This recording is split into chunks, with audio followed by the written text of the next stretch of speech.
of Life and How to Play It by Florence Scovel Shinn. Chapter 9, Perfect Self-Expression, or The Divine Design. No wind can drive my bark astray, nor change the tide of destiny. There is for each man perfect self-expression. There is a place which he is to fill, and no one else can fill, something which he is to do, which no one else can do. It is his destiny. This achievement is held, a perfect idea in divine mind, awaiting man's recognition. As the imaging faculty is the creative faculty, it is necessary for man to see the idea before it can manifest. So man's highest demand is for the divine design of his life. He may not have the faintest conception of what it is, for there is possibly some marvelous talent hidden deep within him. His demand should be, Infinite Spirit, open the way for the divine design of my life to manifest. Let the genius within me now be released. Let me see clearly the perfect plan. The perfect plan includes health, wealth, love, and perfect self-expression. This is the square of life, which brings perfect happiness. When one has made this demand, he may find great changes taking place in his life, for nearly every man has wandered far from the divine design. I know in one woman's case, it was as though a cyclone had struck her affairs, but readjustments came quickly, and new and wonderful conditions took the place of old ones. Perfect self-expression will never be labor, but of such absorbing interest that it will seem almost like play. The student knows also, as man comes into the world financed by God, the supply needed for his perfect self-expression will be at hand. Many a genius has struggled for years with the problem of supply, when his spoken word and faith would have released quickly the necessary funds. For example, after the class one day, a man came to me and handed me a cent. He said, I have just 7 cents in the world, and I'm going to give you 1, for I have faith in the power of your spoken word. I want you to speak the word for my perfect self-expression and prosperity. I spoke the word and did not see him again until a year later. He came in one day, successful and happy, with a roll of yellow bills in a pocket. He said, immediately after you spoke the word, I had a position offered me in a distant city, and am now demonstrating health, happiness, and supply. A woman's self-expression may be in becoming a perfect wife, a perfect mother, a perfect homemaker, and not necessarily in having a public career. Demand definite leads, and the way will be made easy and successful. One should not visualize or force a mental picture. When he demands the divine design to come into his conscious mind, he will receive flashes of inspiration and begin to see himself making some great accomplishment. This is the picture or idea he must hold without wavering. The thing man seeks is seeking him. The telephone was seeking Bell. Parents should never force careers and professions upon their children. With a knowledge of spiritual truth, the divine plan could be spoken for early in childhood or prenatally. A prenatal treatment should be, let the God in this child have perfect self-expression. Let the divine design of his mind, body, and affairs be made manifest throughout his life, throughout eternity. God's will be done, not man's. God's pattern, not man's pattern, is the command we find running through all the scriptures, and the Bible is a book dealing with the science of the mind. It is a book telling man how to release his soul or subconscious mind from bondage. The battles described are pictures of man waging war against mortal thoughts. A man's foes shall be they of his own household. Every man is Jehoshaphat, and every man is David, who slays Goliath, mortal thinking, with the little white stone, faith. So man must be careful that he is not the wicked and slothful servant who buried his talent. There is a terrible penalty to be paid for not using one's ability. Often, fear stands between man and his perfect self-expression. Stage fright has hampered many a genius. This may be overcome by the spoken word or treatment. The individual then loses all self-consciousness and feels simply that he is a channel for infinite intelligence to express itself through. He is under direct inspiration, fearless and confident, for he feels that it is the Father within who does the work. A young boy came often to my class with his mother. He asked me to speak the word for his coming examinations at school. I told him to make the statement, "I am one with infinite intelligence. I know everything I should know on this subject." He had an excellent knowledge of history, but was not sure of his arithmetic. I saw him afterwards, and he said, "I spoke the word for my arithmetic and passed with the highest honors, but I thought I could depend upon myself for history and got a very poor mark." Man often receives a setback when he is too sure of himself, which means he is trusting to his personality and not the Father within. Another of my students gave me an example of this. She took an extended trip abroad one summer, visiting many countries where she was ignorant of the languages. She was calling for guidance and protection every minute, and her affairs went smoothly and miraculously. Her luggage was never delayed nor lost. Accommodations were always ready for her at the best hotels, and she had perfect service wherever she went. She returned to New York. Knowing the language, she felt God was no longer necessary, so looked after her affairs in an ordinary manner. Everything went wrong. Her trunks delayed, amid inharmony and confusion. The student must form the habit of practicing the presence of God every minute. In all thy ways acknowledge Him.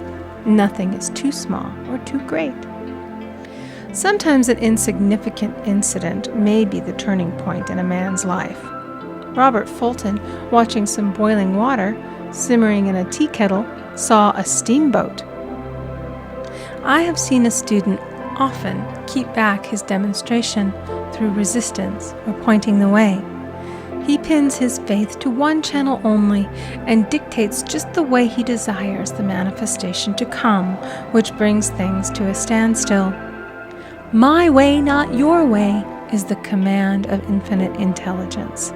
Like all power, be it steam or electricity, it must have a non-resistant engine or instrument to work through, and man is that engine or instrument. Over and over again, man is told to stand still. O Judah, fear not, but tomorrow go out against them, for the Lord will be with you. You shall not need to fight this battle.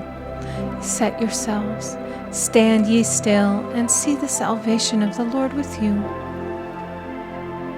We see this in the incidents of the $2,000 coming to the woman through the landlord when she became non-resistant and undisturbed, and the woman who won the man's love after all suffering had ceased. The student's goal is poise. Poise is power, for it gives God power a chance to rush through man, to will and to do its good pleasure. Poised, he thinks clearly and makes right decisions quickly. He never misses a trick. Anger blurs the visions, poisons the blood, is the root of many diseases, and causes wrong decision, leading to failure. It has been named one of the worst sins, as its reaction is so harmful. The student learns that in metaphysics, sin has a much broader meaning than in the old teaching. Whatsoever is not of faith is sin. He finds that fear and worry are deadly sins. They are inverted faith, and through distorted mental pictures bring to pass the thing he fears. His work is to drive out these enemies from the subconscious mind. When man is fearless, he is finished. Maeterlinck says that man is God afraid. So, as we read in the previous chapters, man can only vanquish fear by walking up to the thing he is afraid of. When Jehoshaphat and his army prepared to meet the enemy, singing, "Praise the Lord, for his mercy endureth forever," they found their enemies had destroyed each other, and there was nothing to fight. For example, a woman asked a friend to deliver a message to another friend. The woman feared to give the message, as the reasoning mind said, "Don't get mixed up in this affair. Don't give that message." She was troubled in spirit, for she had given her promise. At last she determined to walk up to the lion and call on the law of divine protection. She met the friend to whom she was to deliver the message. She opened her mouth to speak it when her friend said, "So-and-so has left town." This made it unnecessary to give the message, as the situation depended upon the person being in town. As she was willing to do it, she was not obliged to. As she did not fear, the situation vanished. The student often delays his demonstration through a belief in incompletion. He should make this statement: "In divine mind, there is only completion. Therefore, my demonstration is completed. My perfect word, my perfect home, my perfect health." Whatever he demands are perfect ideas registered in divine mind and must manifest under grace in a perfect way. He gives thanks he has already received on the invisible and makes active preparation for receiving on the visible. One of my students was in need of a financial demonstration. She came to me and asked why it was not completed.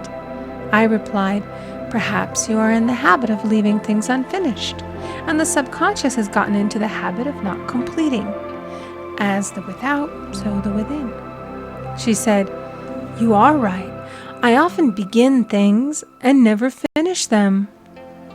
I'll go home and finish something I commenced weeks ago, and I know it will be symbolic of my demonstration."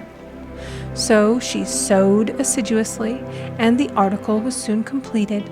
Shortly thereafter, the money came in a most curious manner. Her husband was paid his salary twice that month. He told the people of their mistake, and they sent word to keep it. When man asks, believing, he must receive, for God creates his own channels. I have been sometimes asked, suppose one has several talents. How is he to know which one to choose?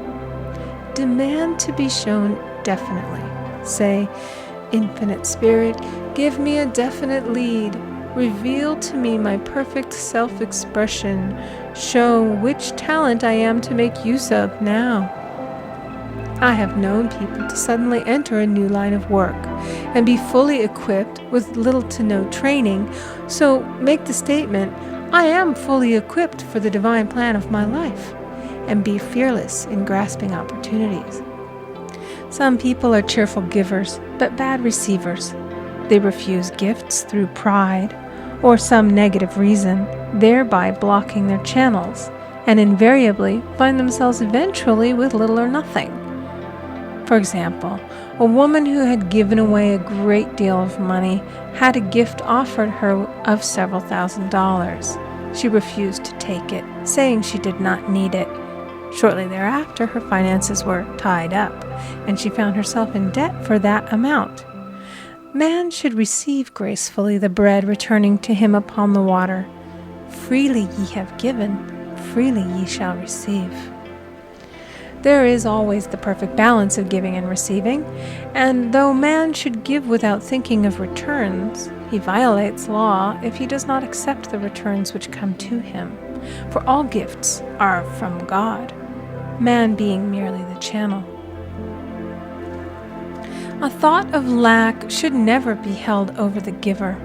For example, when the man gave me 1 cent, I did not say, "Poor man, he cannot afford to give me that."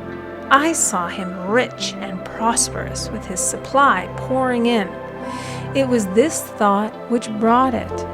If one has been a bad receiver, he must become a good one, and take even a postage stamp if it is given him, and open up his channels for receiving. The Lord loveth a cheerful receiver, as well as a cheerful giver. I have often been asked why one man is born rich and healthy and another poor and sick. Where there is an effect, there is always a cause. There is no such thing as chance. This question is answered through the law of reincarnation. Man goes through many births and deaths until he knows the truth which sets him free. He is drawn back to the earth plane through unsatisfied desire, to pay his karmic debts or to fulfill his destiny. The man born rich and healthy has had pictures in his subconscious mind, in his past life, of health and riches, and the poor and sick man of disease and poverty. Man manifests, on any plane, the sum total of his subconscious beliefs.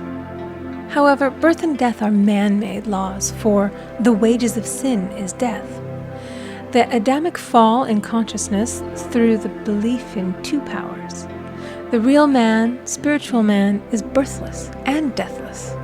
He was never born and has never died. As he was in the beginning, he is now and shall ever be. So through the truth, man is set free from the law of karma, sin, and death, and manifests the man made in his image and likeness. Man's freedom comes through fulfilling his destiny, bringing into manifestation the divine design of his life. His Lord will say unto him, "Well done, thou good and faithful servant. Thou hast been faithful over a few things. I will make thee ruler over many things," death itself. "Enter thou into the joy of thy Lord, eternal life."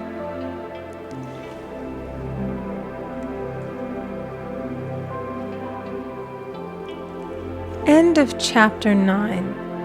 Recording by Amy Conger.